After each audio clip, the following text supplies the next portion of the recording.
As a captain হিসাবে আমি 11 জনই নামাইতে পারবো। সো আমার কাছে মনে হয়, এই জন্যই বললাম যে আমরা একটা বছর ধরে সব প্লেয়ারকে ট্রাই করেছি। আপনি কাউকে খারাপ বলতে পারবেন না। শেখ মেহেদী আমাদের match winner, same goes to নাসুমের ক্ষেত্রেও কিন্তু নাসুমও ম্যাচ উইনার, আবার রিশাদও ম্যাচ উইনার। সো যখন আমি দেখবো যে দুটো স্পিন খেলাতে হবে, তো ওই জায়গাটা টাফ কল। সামটাইমস আমার পারফর্ম করা প্লেয়াররা বাদ পড়ে, বাট তারাও অ্যাকসেপ্ট করে নেয় এই জিনিসটা। খুব ভালো টিমমেট আমরা সবাই, এবং আমরা সবাই জানি যে টিমের জন্য যে জিনিসটা দরকার তারা সেই জিনিসটা অ্যাকসেপ্ট করে। এবং আমি এখনও বলছি, ভবিষ্যতেও যদি এরকম মনে হয় একটা পারফর্ম করা প্লেয়ারকে ড্রপ পড়তে হবে এবং কিছু করার নেই সেটা, বাট সবাই এটাতে ইউজ টু এখন এই মুহূর্তে। এটা একটা বিশাল রোল, বিশাল দায়িত্ব। এটা যে কোনো মানুষ যে কোনো সময় ছাড়তে পারে না, এবং কোনো ক্রিকেট প্লেয়ারই এই জিনিসটা করবে না। ইনফ্যাক্ট আমিও করবো না। এতদিন ধরে একটা টিমকে এই জায়গাটা টানছি, এই জায়গায় নিয়ে আসছি, টিমটাকে গোছানো হয়েছে। সো প্রত্যেকটা প্লেয়ারের একটা স্বপ্ন থাকে ওয়ার্ল্ড কাপ ইভেন্ট। সো ওই জায়গা থেকে বলবো যে না, কখনো এই জিনিস হবে না। জি জি জি দেখেন, হিট অফ দ্য মুভমেন্টে অনেক কিছুই হয়ে যায়, বোথ সাইডেই আমাদের হয়েছে, বাট যে জিনিসটা হয়েছে সেটা ভালো না, ক্রিকেটের জন্য ভালো না।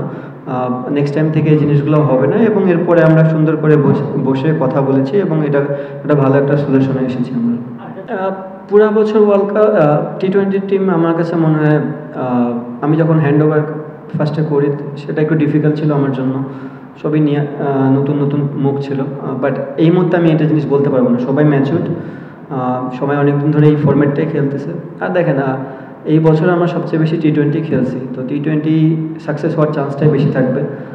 Credit goes to all the আমাদের যে 16 জন 17 জন বা 18 জন 20 জন যারাই খেলেছে ঘুরিয়ে পেয়েছে, অল দ্য কোচিং স্টাফ যেভাবে হার্ডওয়ার্ক করেছে আমাদের সাথে, সব ক্রেডিট তাদের কাছেই যায়। আর একটা জানি কি বললেন, ওকে দেখেন, আমি পারফরমেন্স নিয়ে খুব একটা কনসার্ন না, কারণ যারা এতদিন ধরে ক্রিকেট খেলে, ভালো প্লেয়ার অলওয়েজ সব জায়গায় ভালো জায়গায় পারফর্ম করে। সো ওইটা নিয়ে আমি কনসার্ন না। আমি কনসার্ন একটা জায়গায়, যে আমার যে টিমটা আছে এখান থেকে কোনো প্লেয়ার ইনজুর্ড যেন না হয়। মানে এটা একটা খুবই খারাপ সাইন যে আপনি বড় ওয়ার্ল্ড কাপের আগে যদি দুই একটা প্লেয়ার ইনজুর্ড হয়ে যায়, তখন আমি ওই জায়গাটা কাভার আপ করবো কীভাবে। সো আপনারা সবাই দোয়া করবেন যেন ওই জায়গাটা আমরা সেফ থাকতে পারি। নিলাম ভালো, বাট দেখিনি আমি জিমে ব্যস্ত ছিলাম। আমার কাছে মনে হচ্ছে জিমটা ভেরি ইম্পর্টেন্ট ওই সময়ের জন্য। অবশ্যই নেক্সট টাইম যদি আবার ওই সুযোগটা হয় দেখবো, বাট দেখেন, সেটা আমার কন্ট্রোলে নেই। আমার কন্ট্রোলে যে জিনিসগুলো আছে আমি এটা ট্রাই করবো কন্ট্রোল করার জন্য। বাট আমার যদি মনে হয়, I believe in god. So যদি কখনো গড চায় যে আমাকে বেশি টাকা দিবে, উনি এনে দিবে। ওনার মনে হয়েছে যে 70 লাখ এনাফ।